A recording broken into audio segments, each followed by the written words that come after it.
कोई आकर नेक सा घर्षण कर दे तो अग्नि प्रकट होती है। ठीक ऐसे ही अंतर्यामी कहीं भीतर ही छिपा है, कहीं भीतर बैठा है, एक संत आता है, वो अपने शब्दों से घर्षण करता है और आपके भीतर छिपा भाव प्रकट हो जाता है।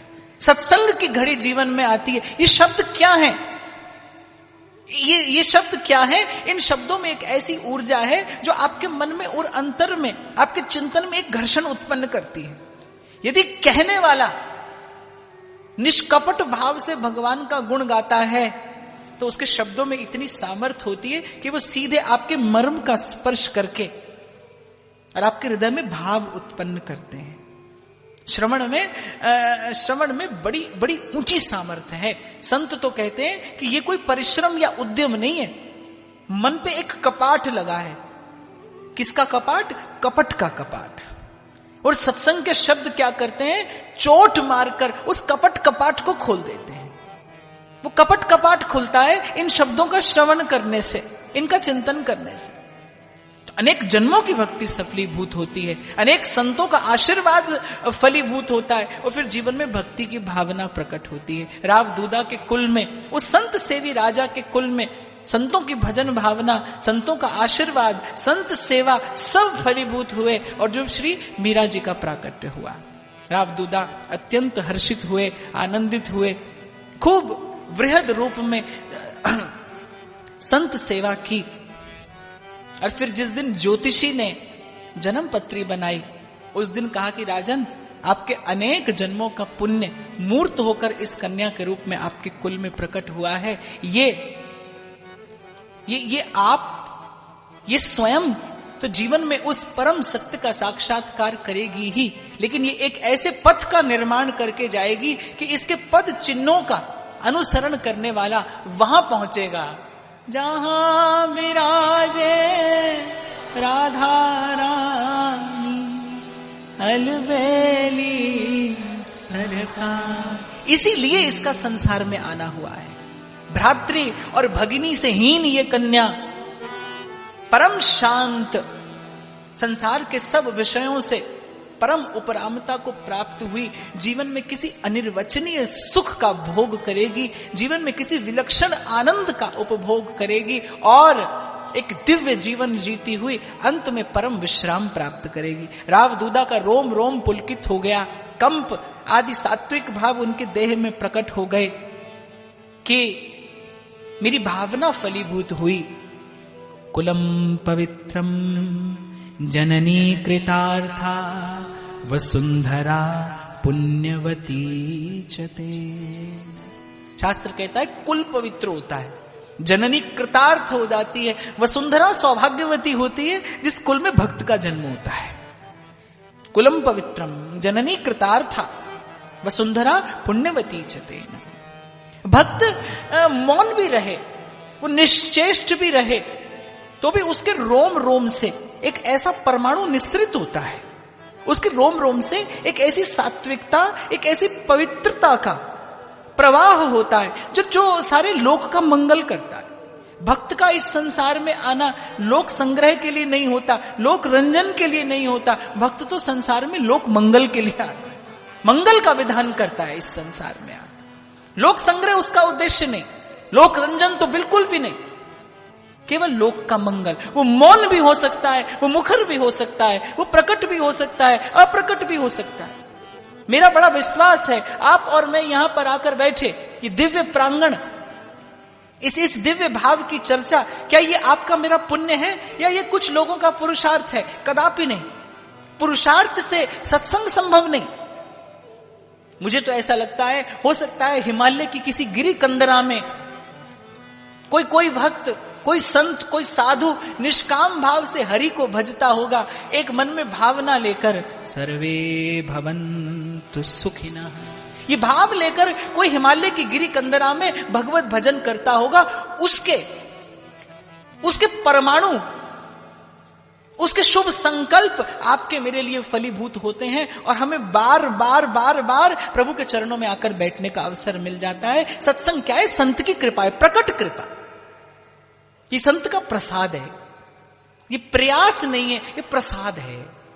और जैसे बहुत ध्यान से सुनना, जब आप अपने प्रयास से कुछ अर्जित करते हैं तो आप अपनी उस उपलब्धि को माथा ऊंचा करके ग्रहण करते हैं, है ना। जब आप अपने प्रयास से कुछ अर्जित करते हैं और आपको जब सम्मान दिया जाता है तो आप अपना माथा ऊंचा करके वो सम्मान ग्रहण करते हैं। लेकिन जब आप प्रसाद ग्रहण करते हैं तो आप मस्तक झुकाकर ग्रहण करते हैं, करबद्ध होकर ग्रहण करते हैं। इसलिए जब जब सत्संग ग्रहण करिए तो विचार कर लीजिए ये उपलब्धि आपके प्रयास की नहीं, ये भगवत प्रसाद की है। इसलिए मस्तक झुकाकर करबद्ध होकर अंजुलि पर मस्तक किए विनय भक्ति के साथ। तभी शायद कबीर जी कहते हैं, संत मिलन को जाइए तज ममता अभिमान। ऐसे जाइए सत्संग में, जैसे पूजा में बैठते हो ना स्नान करके, ऐसे सत्संग में भी मन का स्नान करके बैठिए। संत मिलन को जाइए तज ममता अभिमान, ये आपकी पात्रता है। और मैं तो निवेदन करता हूं कि श्रोता जो वक्ता हो वो उदारता के आसन पर बैठे, उसके वक्तव्य में उदारता हो, उसके वक्तव्य में सबको समाहित कर लेने की भावना हो, उसकी वाणी में खंडन ना हो, उसकी वाणी में भगवान की महिमा का मंडन हो। खंडन नहीं, किसी का खंडन करके यदि आप श्रेष्ठ होते हैं फिर आपकी श्रेष्ठता भी अपूर्ण है, क्योंकि आपका खंडन करने वाला भी कोई आएगा। प्रेम तो शुद्ध है, अविरुद्ध है, उसका किसी से विरोध नहीं। तो जो वक्ता हो वो उदारता के आसन पर बैठे और जो श्रोता हो वो विनम्रता के आसन पर बैठे, श्रद्धा युक्त होकर बैठे। श्रोता सोई परम सुजान सुनत चित रति करे। वो केवल सुनने के लिए नहीं, सुनकर प्रीति की स्फुरना के लिए बैठे, सुनत चित रति करे। तो ये श्रवण और कथन सफल होता है और फिर जीवन में भगवत स्मरण प्राप्त होता है। तो चंद्रमा की कला की भांति बढ़ने लगी श्री मीरा जी और मीरा जी की भाव भावना। सब लोग हतप्रभ रहते थे। कहा जाता है ना, पूत के पांव पालने में ही दिखाई पड़ते हैं। उनकी एक एक चेष्टा, न तो खेल खिलौनों में कोई रुचि और न संसार की किसी चर्चा या चेष्टा में उनके भाव का कोई नियोजन। ऐसे लगता था, उन्हें देखकर ऐसे लगता था जैसे जैसे मन का कोई अभाव है, जैसे इसके नेत्र सदा तृषित हैं, जैसे इसकी आंखें सदा किसी ना किसी की बाट जोहती रहती हैं कि कोई आएगा और मेरे जीवन के अभाव को पूर्ण कर देगा। कभी कभी तो माता को चिंता होती कि इतनी सुंदर कन्या, ये कन्या रत्न मुझे प्राप्त हुआ, लेकिन जाने इसको क्या अभाव है। सब कुछ तो है, राजकुल में जन्म, श्रेष्ठ कुल में जन्म, मेड़ता की राजकुमारी है, संसार की सुख सुविधाओं की संपन्नता की, रत्न वस्त्र धन आभूषण की कोई कमी नहीं, लेकिन मीरा को कुछ नहीं रुचता। और मैं निवेदन करूं कि बड़े सौभाग्यशाली होते हैं वो लोग जिनको सब कुछ होते हुए भी अपने मन में कुछ अभाव अनुभव होता है। सब कुछ होता है लेकिन फिर भी जीवन में कुछ अभाव अनुभव होता है। प्राय करके कहां अभाव होता है? पूछो कैसे हैं तो बोले महाराज अब बस बढ़िया दुकान चल रही है, बच्चे एक अमेरिका चला गया, एक लंदन चला गया, बड़ी भगवान की कृपा है, यही भगवान की कृपा है बस, तो इसी में ही बहुत आनंद है। जो जीवन में अभाव है उसका अनुभव भी कितने लोगों को होता है। कितने लोग जीवन में ये अनुभव करते हैं कि प्रभु की प्राप्ति के बिना जीवन की सब उपलब्धियां, जीवन की ये सब प्राप्तियां अधूरी हैं। मुट्ठी भर लोग होते हैं सत्संग की कृपा से जिनका विवेक जगता है, भगवान जिसे बुद्धि योग देते हैं, वो जीवन में इस अभाव की अनुभूति करता है। क्षमा करना, भगवान भगवत अभाव की पूर्ति ये आपके मेरे बस में नहीं है, ये आपकी मेरी सामर्थ्य में नहीं है। सोई जाने जिन देहू जनाई, भगवत अभाव की पूर्ति ये आपके मेरे वश में नहीं है, लेकिन भगवत अभाव की अनुभूति ये जीवन में अवश्य हो। और क्षमा करना, जीवन में भगवान के अभाव की कोई अनुभूति नहीं है। भगवान के बिना खूब आनंद है और भगवान के बिना ही किसी आनंद को प्राप्त करने की चेष्टा भी है। इसीलिए तो पल पल कष्ट है। इसीलिए तो व्यास जी कहते हैं, श्री राधा वल्लभ लाल बिन कहूं न पायो सुख डारन डारन मैं फिरो, पातन पातन दुख। राधा वल्लभ लाल बिन कहूं न पायो सुख। डारन डारन में फिरो और पातन पातन दुख। तो मीरा को कोई अभाव अनुभव होता है, सब कुछ है लेकिन उसमें कोई आनंद नहीं है, उसमें कोई सुखानुभूति। और जैसा कि मैंने निवेदन किया कि रावदास संत सेवी थे, परम संत सेवी, कि सत्संग के बिना जिन्होंने जान लिया कि जो कुछ है वो निरर्थक है। हमारे परम श्रद्धेय श्री स्वामी रामसुखदास जी महाराज कहते थे, बोले जीवन में सुख प्राप्ति का केवल एक मार्ग है, एक युक्ति है कि नश्वर से प्रेम मत करिए, कि जो नश्वर है उससे प्रेम मत करिए। बाबा सीधे शब्दों में कहते थे, बोले नाशवान से प्रेम मत करो, यही सुख की एकमात्र युक्ति है। अब न करें, अनश्वर दिखाई नहीं देता और उसके अतिरिक्त जो है सो नश्वर है, और प्रेम करना आपकी मेरी विवशता है। आप और मैं बिना प्रेम किए नहीं रह सकते। बालक में होगा, पति में होगा, पत्नी में होगा, मित्र में होगा, और किसी में नहीं होगा तो किसी वस्तु में हो जाएगा, पद में हो जाएगा, प्रतिष्ठा में हो जाएगा, अपने मान सम्मान में हो जाएगा, कहीं ना कहीं तो होगा। प्रेम ही जीवन है, प्रेम से ही जीवन गतिमान है, बिना प्रेम के जीवन की स्थिति नहीं। अनश्वर दिखाई नहीं दे, नश्वर से करे नहीं, तो फिर क्या करें? किसी ने पूछा, बोले बाबा आप कहते हैं नाशवान से प्रेम मत करो, तो जो अनश्वर है, जो सनातन है, वो तो दिखाई नहीं देता, वो अनुभव में नहीं आता, और जो दिखाई देता है और अनुभव में आता है, जहां लो गो गोचर मन जाही, वो सब नाशवान है, तो फिर क्या करें? तो बाबा मुस्कुरा दिए, एक शब्द हुआ, बोले सत्संग करो, ये युक्ति है। इसकी कृपा से एक दिन ऐसा होगा कि जो मन की आसक्ति, जो चित्त की वृत्ति नाशवान में लगी है, सत्संग की कृपा से अनश्वर अनुभूत होने लगेगा। सत्संग की कृपा से उस चिर चेतना का, उस परम सत्य का, उस सनातन तत्व का अनुभव भी होने लगेगा और आस्वादन भी होने लगेगा। और हुआ है, अगर नहीं हुआ होता तो कबीर क्यों कहते, राम बुलावा भेजया दिया कबीरा रो, जो सुख है सत्संग में सो बैकुंठ न हो। नहीं होता तो कबीर नहीं कहते। तुलसी क्यों कहते कि तात स्वर्ग अपवर्ग सुख, धरिए तुला एक संग, तूल न ताही सकल मिल, जो सुख लव सतसंग।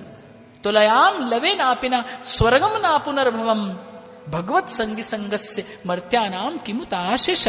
श्रीमद् भागवत कहती है, कोई सुख तो ऐसा है जिस सुख के सन्मुख संतों ने भगवत मिलन के सुख को भी एक और कर दिया है। हम तो नित्य प्रति गाते हैं, छबीली वृंदावन की बेल, जय जय जय श्री वृंदावन, झाह तरे करें जुगल रस केल, जय जय जय श्री वृंदावन, मंद मुस्कात हंस भुज मेल, जय जय जय श्री वृंदावन, रसिक दे कोटि मुक्ति पग पेल, जय जय जय श्री वृंदावन।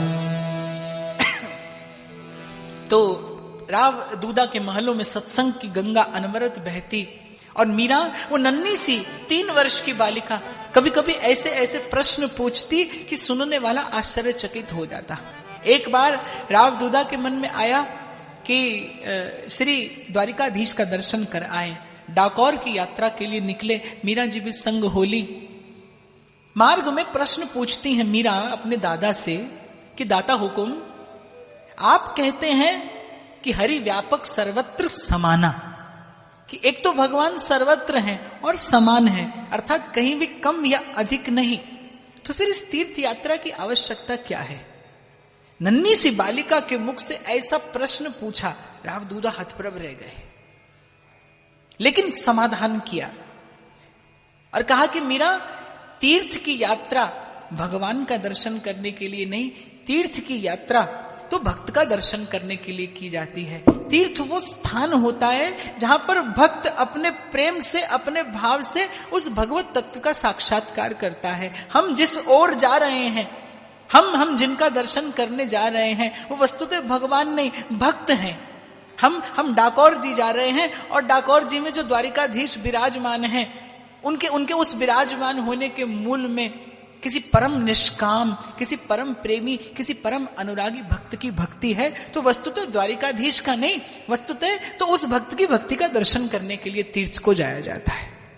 तो इस प्रकार अनेक अनेक प्रश्न करते करते यात्रा हो रही थी। संध्या का पड़ाव पड़ा, शिविर लगा दिया गया, और जब संध्या का अंधियारा घना हुआ तो राव दूदा ने मीरा को स्मरण किया, लेकिन चहु और बाईसा कहीं दिखाई नहीं दी। दासियों ने आकर कहा कि बाईसा का कुछ पता नहीं। राव दूदा खोजने के लिए निकले और कुछ दूर जाकर, अच्छा, भक्त के जीवन में एक और लक्षण होता है, उसे एकांत सहज प्रिय होता है।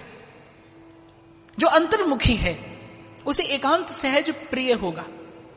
और क्षमा करना, आज जीवन में आप और मैं एकांत से, मौन से, स्वाध्याय से, कि इन दैवी गुणों से प्रतिक्षण प्रतिपल दूर होते चले जा रहे हैं। जीवन में एकांत भी नहीं है, जीवन में मौन भी नहीं है, और जीवन में स्वाध्याय भी नहीं है। और ध्यान रखना, इस त्रिवेणी में स्नान किए बिना कभी किसी की बुद्धि, किसी की प्रज्ञा भगवत भाव को धारण करने योग्य नहीं हो सकती। आप सुन भी लोगे तो समझोगे नहीं। नारद जी कहते हैं, महत् संगस्तु दुर्लभो अगम्यो, मिल भी जाए साधु संग। एक पंडित जी गए, गांव में पहुंचे, कथा सुनानी आरंभ कर दी, राम कथा सुना रहे थे। 10 दिन बीते, 15 दिन बीते, गांव वालों ने 1 रुपया भी भेंट नहीं किया। तो पंडित जी ने बिना ही कथा पूरी की अपनी पोथी बांधी, अगले गांव में पहुंचे। अब अगले ही दिन सबके सब गांव वाले वहीं पहुंचे। अब पंडित जी को लगा हो सकता है इनको सद्बुद्धि आ गई हो, तभी तो हमारे पीछे पीछे आए, रामायण की कथा सुना रहे थे। तो बोले, गांव वाले बोले पंडित जी, हम तो सिर्फ ये पूछने के लिए आए हैं कि वो जो कथा आप सुना रहे थे उसमें राम और रावण में से राक्षस कौन था? तो हम तो बस केवल यही पूछने के लिए आए। तो पंडित जी ने अपना माथा पीटा, बोले न तो राम राक्षस थे न रावण, बोले राक्षस तो मैं हूं, जो तुम जैसे ब्रह्म राक्षसों को कथा सुनाई है मैंने। बोले कोई राक्षस नहीं था, राक्षस तो मैं हूं जो तुमको कथा सुनाई है मैंने। सुन भी लो, सुनते रहो। कबीर कह रहे, माला फेरत जुग भया पे फिरा न मन का फेर। उपनिषद का वाक्य है, आत्मा अरे वा द्रष्टव्य, श्रोतव्यो, मंतव्यो, निधिध्यासितव्य। श्रवण, और फिर श्रवण के बाद अगला गुण श्रीमद् भागवत कहती है, अगली भक्ति, श्रवणम कीर्तनम। कीर्तन अर्थात कथन शब्द से कीर्तन का उद्भव हुआ है, माने कहना। किसे कहना? अपने मन से कहना। जो आज आपने यहां श्रवण किया है, एकांत में मौन लेकर, यही जो श्रवण आपने किया है, इसमें से कोई एक आध विचार अपने मन से कहिए। फिर जीवन में श्रवण और कीर्तन ये दोनों भाव सधे तो फिर भगवान का सहज स्मरण हो। अभी स्मरण सहज नहीं है, अभी स्मरण में प्रयास है, और जिस भाव में प्रयास हो उसमें आनंद नहीं होता। पढ़ाई में किसे आनंद आता है? पढ़ना पड़ता है, लेकिन पढ़ने में कोई सुख थोड़ी है, पढ़ने में कोई आनंद नहीं। कहने वाला भले कितना भी कहता रहे हमें अच्छा लगता है, पर नहीं लगता, क्योंकि उसमें प्रयास है। जो और जिस भी क्रिया में प्रयास होगा उसमें आनंद नहीं है। क्रिया जब तक सहज नहीं हो तब तक आनंद अनुभूति नहीं है। भगवान के स्मरण में सुख नहीं मिलता, क्योंकि स्मरण सहज नहीं है। खींच कर तान कर मन को लगाया जाता है। खैर ये भी बड़ा सुंदर है। आरंभ तो प्रत्येक व्यक्ति को यहीं से करना पड़ता है। तन ही राख सत्संग में, मन ही प्रेम रस भे। तन ही राख सत्संग में, ऐच खेच एक पग बढ़ाइए प्रभु की ओर। न भी समय मिले तो आइए, कुछ काल के लिए आइए, कुछ घड़ियों के लिए आइए, आदि से भी आध, पर आइए। ये आपका इस ओर चल के आना, ये प्रभु की प्रसन्नता का कारण बनेगा कि आपने प्रयास किया, आपने प्रयत्न किया। जिस दिन बालक एक दौड़ की प्रतियोगिता जीतकर और स्वर्ण पत्र लेकर आता है, माता पिता को बड़ी प्रसन्नता होती है। लेकिन उत्सव नहीं होता। और जिस दिन बालक पहला पग धरता है, वो फिर गिरता है, फिर उठता है, फिर चलता है, उस दिन उत्सव मनाया जाता है कि आज बालक ने चलना आरंभ किया है। माता पिता के हृदय में हर्ष का कोई पारावार नहीं होता, वो बालक को वो आधी अधूरी सी चाल चलता देखकर। बिल्कुल ठीक ऐसे ही जब जीव प्रयास करता है प्रभु की ओर जाने का, तो उसकी वो आधी अधूरी सी चाल वो प्रभु के आनंद का कारण बनती है। इसीलिए न भी समय हो तो भी कुछ घड़ियों के लिए, आदि से भी आद, पर आइए, आपका केवल आना ये प्रभु की प्रसन्नता का कारण बनेगा। आप प्रसाद के पात्र होंगे केवल आने मात्र से। तो रावदूदा ने देखा कि बहती हुई जल की धारा, और उसे एकटक निहारती मीरा निकट एक शिलाखंड पर बैठी हैं। रावदूदा वहीं मौन खड़े खड़े मीरा की उस शांत, उस भाव भंगिमा का दर्शन करते रहे। कुछ देर बाद देखा कि मीरा की दृष्टि दूर बैठे एक संत पर पड़ी, जो वहीं नदी के किनारे समाधि लगाए बैठे थे। मीरा चलकर उस संत के निकट जाकर पहुंची। संत मौन ध्यान मग्न बैठे थे। मीरा उनके निकट जाकर बैठ गई। संत के निकट जाने की एक विधि होती है। संत मौन हो तो उसके मौन का सुख लीजिए, उसके मौन का आनंद लीजिए, क्योंकि संत अपने मौन से भी आपको वो सुना सकता है, आपको वो दिखा सकता है जो पोथी और पुस्तक जन्म भर के प्रयास से नहीं दिखा पाते। तुलयाम लवे नापिना स्वर्गम नापु नरभवम। ध्रुवदास कहते हैं, सेवा और तीर्थ भ्रमण फलत है काल ही पाए। भक्त संग को एक छिन देत भक्ति उपजाए। बड़े हरि के जना, बड़े हरि के जना। भक्त संग को एक छिन देत भक्ति उपजाए। कुछ देर बाद संत ने ओम तत्सत कहते हुए आंख खोली। निकट बैठी एक नन्ही सी बालिका को देखा, जिसके मुख पर एक अपूर्व प्रभा, जिसके रोम रोम से एक एक विलक्षण से आनंद की प्रस्फुरणा हो रही है। संत बड़े प्रसन्न हुए।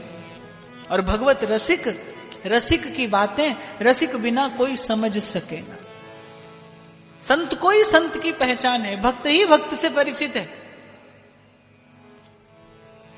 ऐसे अपने यहां पर एक कहावत कही जाती है, बोली चोर चोर मौसेरे भाई। सुगंध आ जाती है चोर को धन की, और कोई चोर मिल जाए तो बस फिर तो कहना ही क्या। ऐसे ही भक्त परिचित होता है भक्त से। भक्त भी देखने में तो आप सा और मुझ सा है, लेकिन उसकी भावना की अनुभूति के लिए भक्ति पूर्ण हृदय की आवश्यकता है। इसीलिए मैंने आपसे निवेदन किया कि हो सके तो संत के पास, संत मिलन को जाइए, तज ममता अभिमान। और कुछ कहना है, कुछ लोग साधु संतों के पास जाके बिना ही बात के लिए बोलते हैं। किस लिए बोलते हैं? कि बस उन्हें बोलना है। उससे मौन अच्छा है, उससे मौन श्रेष्ठ है।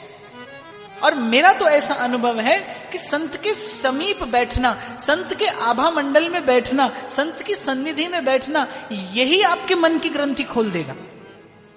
संत को कहना नहीं पड़ेगा, कहे तो बहुत सुंदर है, नहीं कहे तो उसका मौन भी समर्थ है। उसके मौन का लाभ लीजिए, उसके मौन का आनंद लीजिए। तो संत ने मीरा से परिचय पूछा, और मीरा जी ने कहा कि मैं मेड़ता के सेवक रावदूदा की कुल में उत्पन्न उनके मध्यम पुत्र की, मंझले पुत्र की पुत्री मीरा हूं। एक नन्ही सी बालिका के मुख से ऐसा सुंदर परिचय सुनकर संत को बड़ी प्रसन्नता हुई। संत ने मीरा की उन कोमल सुकुमार आंखों से झांकते हुए प्रश्न को समझ लिया। कहा, बेटी कुछ पूछना चाहती हो? हां, सब कुछ चाहूं और होते हुए भी मुझे जीवन में एक अभाव खटकता है। मैं उस अभाव की अभिव्यक्ति कर पाने में पूर्ण रूपेण असमर्थ हूं। मैं जानती नहीं किस वस्तु का अभाव है, लेकिन कुछ अभाव है।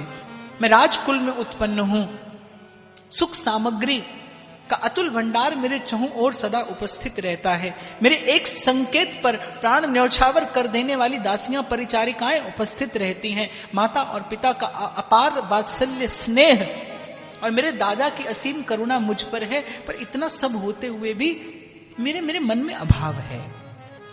कहते कहते आंखें भर आई मीरा की, कंठ स्वर गदगद हो गया और नन्ही सी बालिका 4 वर्ष की मीरा, 4 वर्ष की मीरा और ऐसा प्रश्न संत से पूछा। संत का रोम रोम पुलकित हो गया।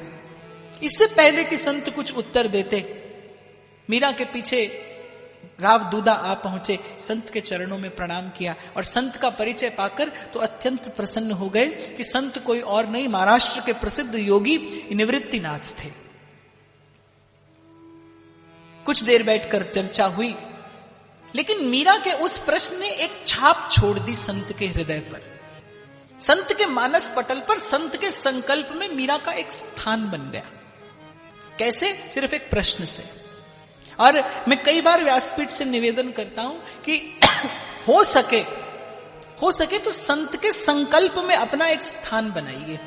हो सके तो आपकी कोई ऐसी चेष्टा हो कि संत की किसी स्मृति में आपको थोड़ी सी जगह मिल जाए।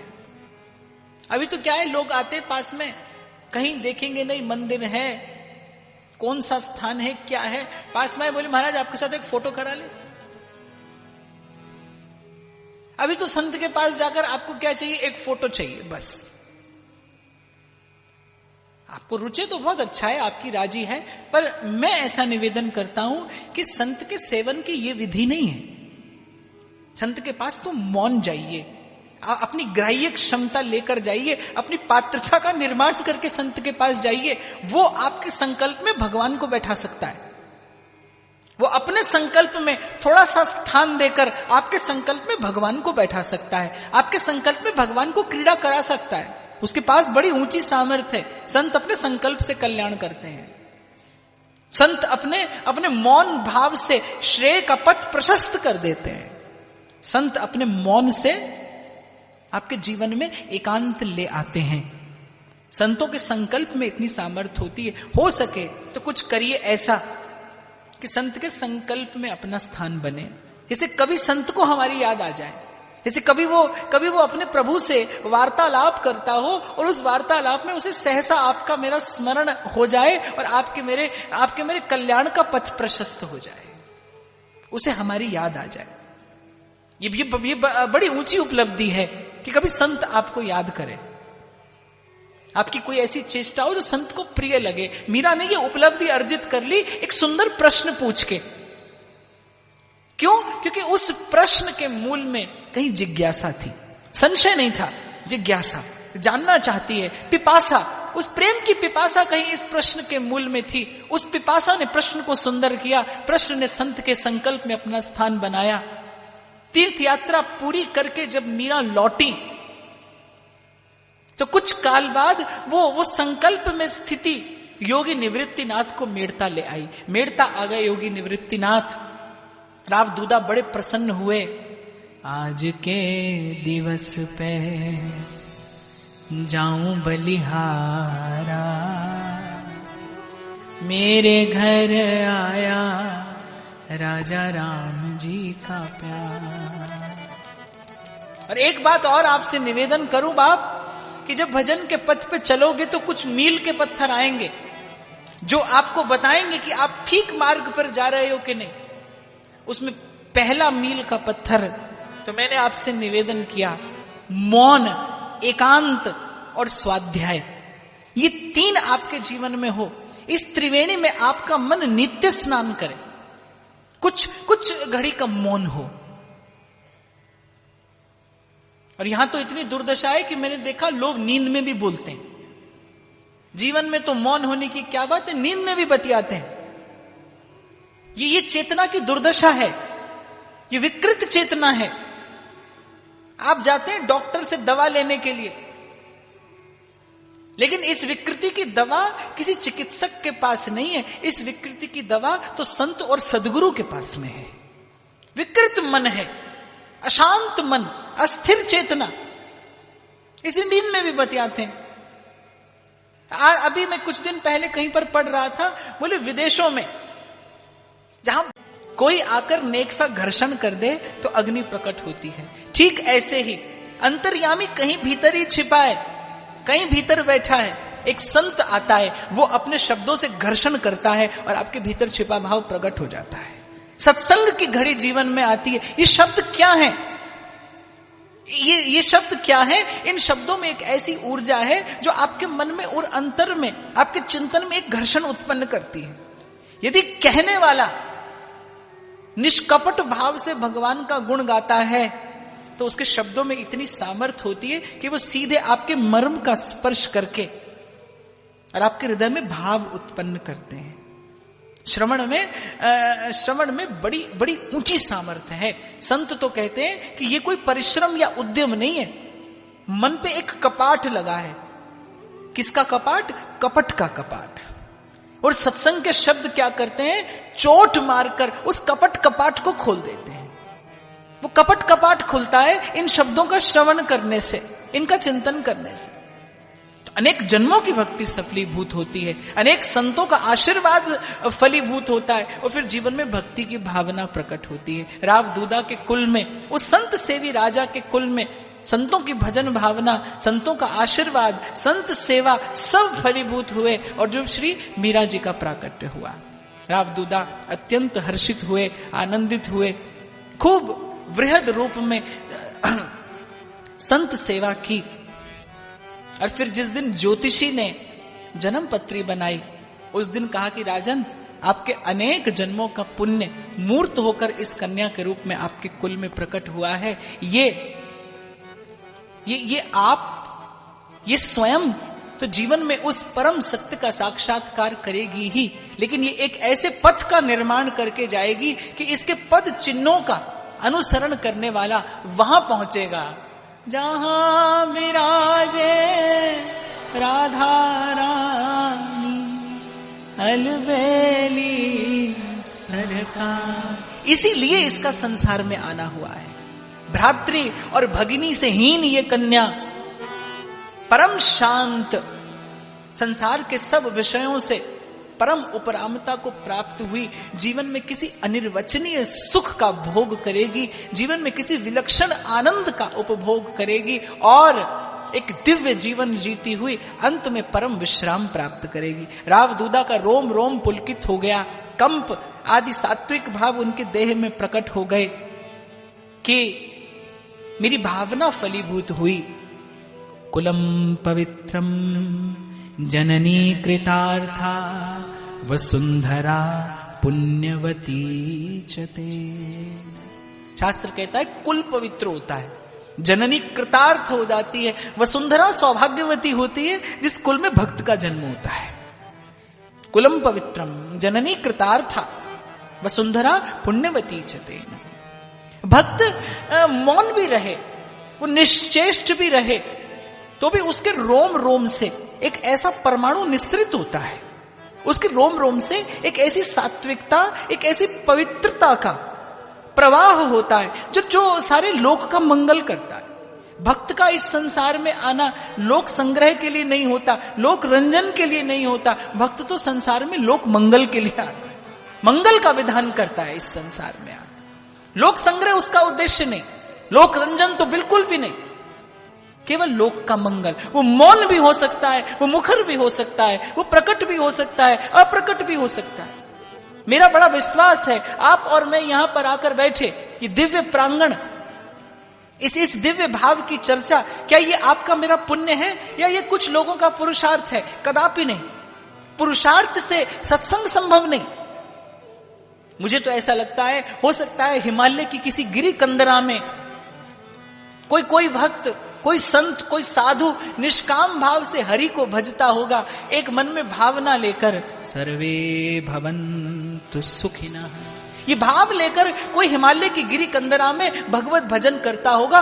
उसके परमाणु, उसके शुभ संकल्प आपके मेरे लिए फलीभूत होते हैं और हमें बार बार बार बार प्रभु के चरणों में आकर बैठने का अवसर मिल जाता है। सत्संग क्या है? संत की कृपा है, प्रकट कृपा।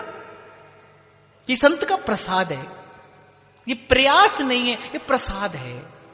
और जैसे बहुत ध्यान से सुनना, जब आप अपने प्रयास से कुछ अर्जित करते हैं तो आप अपनी उस उपलब्धि को माथा ऊंचा करके ग्रहण करते हैं, है ना।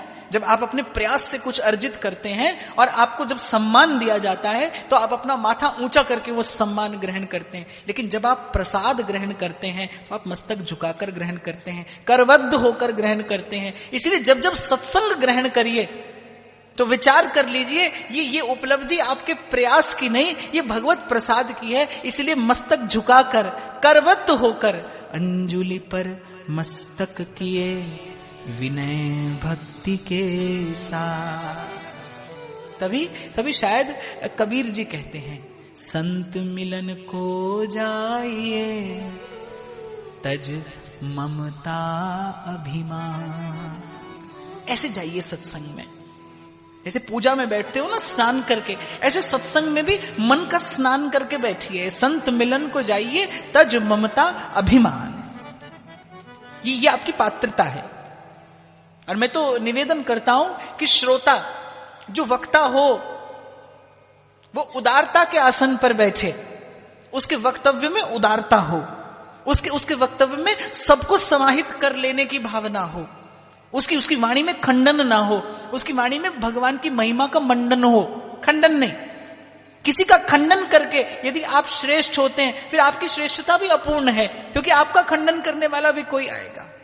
प्रेम तो शुद्ध है, अविरुद्ध है, उसका किसी से विरोध नहीं।